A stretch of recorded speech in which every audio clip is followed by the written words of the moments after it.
Qanunsuz olaraq gətirirlər oraya torpaqlar, daşlar, zirzibil gətirib tökürlər, onu qurutmaq istəyirlər.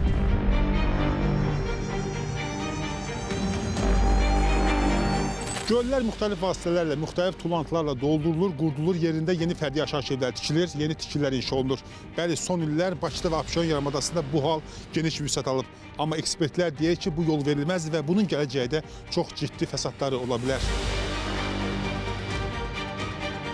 Abşeron gölləri çox yüksək ekosistem dəyərlərinə malik olan göllərdir. Bu göllərdə tarixən çox yaxşı balıqlar yaşayıb. Digər tərəfdən bu göllər quşların həm qışlama yeri olubdur, həm də su quşlarının daimi yaşayış yerləri olublar. Üçüncü bir tərəfdən Abşeron göllərinin mikroiqlim təsirləri çox böyükdür. Göl ətrafı olan ərazilərdə yayda həmişə sərin olur, qışda temperatur nisbətən daha yüksək olur. Çox təəssüflər olsun ki, bu göllər bir çox adamların kommersiya maraqlarına tuş gəlməyə başladı və bu göllər intensiv şəkildə qurudulmağa başladı.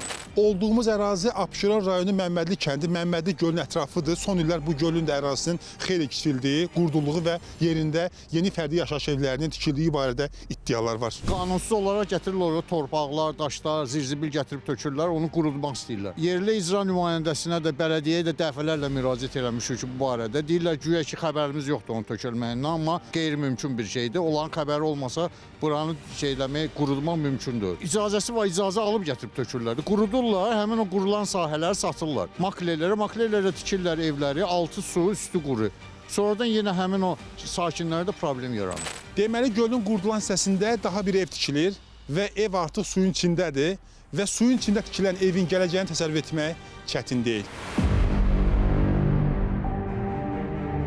Burada evi almısınız yoxsa gəlib tikmisiniz? Yox, tikmişik. Evi tikmək üçün icazələri kim verdi? Xırdalanda nə? Valla notariusdan aldılar da. Amma bilirsiniz bura göl ərazisidir. Bilirik çoxdan. İndi bilmirik ki, biz gələndə belə deyildi bura. Hamı bu formada görmüşük. Artıq gölü qurutmuşlar, hə? Qurutmuşdular. Vətəndaş hər hansı bir ərazidə fərdi yaşayış evi alarkən mütləq şəkildə həmin ərazinin torpağının keçmişini müəyyən etməli. Əgər həmin ərazidə bir zamanlar göl məsələləri və ya qamışlı ərazi olubsa, zamanla həmin tikililərin satılması və deformasiya uğraması qaçılmaz olacaqdır. Göllərin bərpasına çox ciddi ehtiyac var. Son müşavirədə qeyd edildiyi kimi 2025-2036-cı illərdə göllərin bərpa olunması üçün çox istiqamətli və hərtərəfli tədbirlər görüləcək.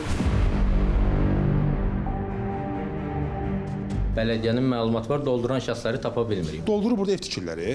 Tikən şəxslər barədə məlumat yoxdur bələdiyyədə. Məmmədlidə ev tikilir, amma sizin xəbəriniz yoxdur. Bəli. Bir daşı daş üstə qoymaq olar, kimsə xəbər olmadan. Görünür ki, olub da. Yəni sizin də xəbəriniz olmayıb. Xeyr. Bəs onda bu bələdiyyə niyə var? Su ehtiyatlar agentliyi gəlib onlara nəzarət etməlidir. O icranın balansında deyil o göllər.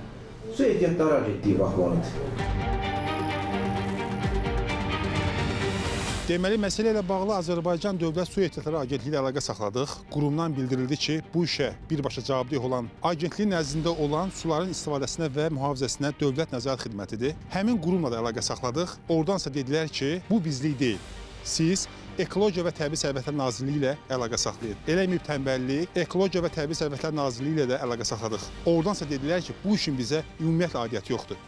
Siz Azərbaycan Dövlət Su Ehtiyatları Agentliyi ilə əlaqə saxlayın. Beləcə, üç qurum arasında var-gəl edəndən sonra suallarımız cavabsız qaldı.